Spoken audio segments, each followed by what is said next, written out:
Hello, everybody. Welcome to day 22, chapter 22. Today we're reading Abraham's Faith Confirmed. Now, it came to pass after these things that God tested Abraham and said to him, Abraham. And he said, Where I am. Then he said, Take now your son, your only son Isaac, whom you love, and go to the land of Moriah, and offer him there a burnt offering of one of the mountains of which I shall tell you. So Abraham rose early in the morning, and saddled his donkey, and took two of his young men with him, and Isaac his son. And he split the wood for the burnt offering, and arose, and went to the place of which God had told him. Then on the third day Abraham lifted his eyes, and saw the place afar off.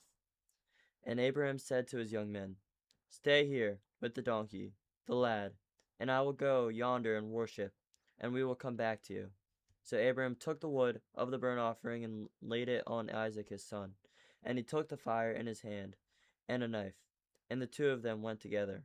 But Isaac spoke to Abraham his father, and said, My father. And he said, Here I am, my son. Then he said, Look, the fire and the wood, but where is the lamb for a burnt offering?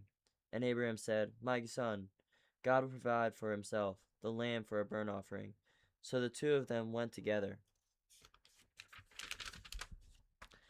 Then they came to the place of which God had told him, and Abraham built an altar there, and placed the wood in order. And he bound Isaac his son, and laid him on the altar upon the wood. And Abraham stretched out his hand, and took the knife to slay his son. But the angel of the Lord called to him from heaven, and said, Abraham, Abraham. So he said, Where I am. And he said, Do not lay your hand on the lad, or do anything to him. For now I know that you fear God, since you have not withheld your son, your only son, from me.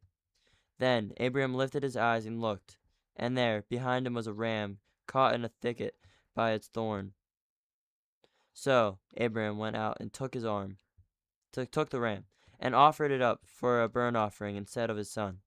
And Abraham called the name of the place, The Lord will provide, as it is said to this day, In the mount of the Lord it shall be provided. Then the angel of the Lord called to Abraham a second time out of heaven, and said, By myself I have sworn, says the Lord, because you have done this thing, and have not withheld your son, your only son. Blessing I will bless you, and multiplying I will multiply with your descendants as the stars of the heaven, and as the sand which is on the seashore. And your descendants shall possess the gate of their enemies. In your seed all the nations of the earth shall be blessed, because you have obeyed my voice. So Abraham returned to his young men, and they rose and went together to Beersheba. And Abraham dwelt at Beersheba, the family of Noah. Now it came to pass after these things that it was told Abraham, saying, Indeed, Milcah also has borne children to your brother Noah.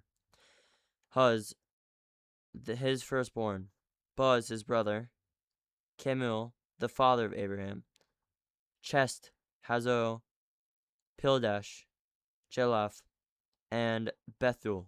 And Bethuel begot Rebekah. These eight Milcah bore to Noah, Abraham's brother.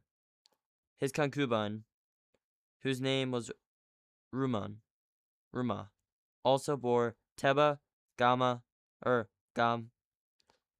Thash, and Masha. Hope you enjoyed this chapter. Here's a quick summary of the chapter. Genesis 22 is the binding of Isaac, one of the most intense chapters in the Bible. God tests Abraham, telling him to take Isaac, his only son, to the region of Moriah and offer him there as a burnt offering. Abraham obeys without recorded protest, rising early the next morning to make the journey. On the way, Isaac notices that they have wood and fire but no lamb, and asks his father about it. Abraham responds with a testament of faith. God will provide for himself the lamb.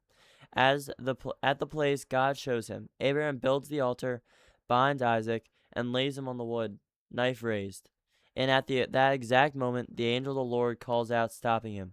God provides a ram caught in a nearby thicket as the substitute offering. And Abraham names the place The Lord will provide, because Abraham was willing to withhold nothing, not even his only son. God reaffirms and testifies the covenant promise, descendants as numerous as the stars and the sand, and blessing for all nations through his offspring.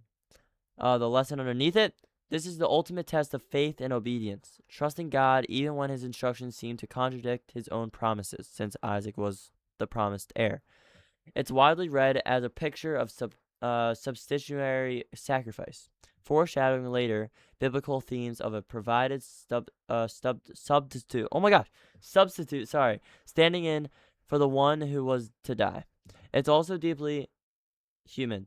Abraham's silence and obedience don't erase how agonizing this moment must have been, and the story doesn't shy away from that tense. Thank you guys so much for listening. See you tomorrow.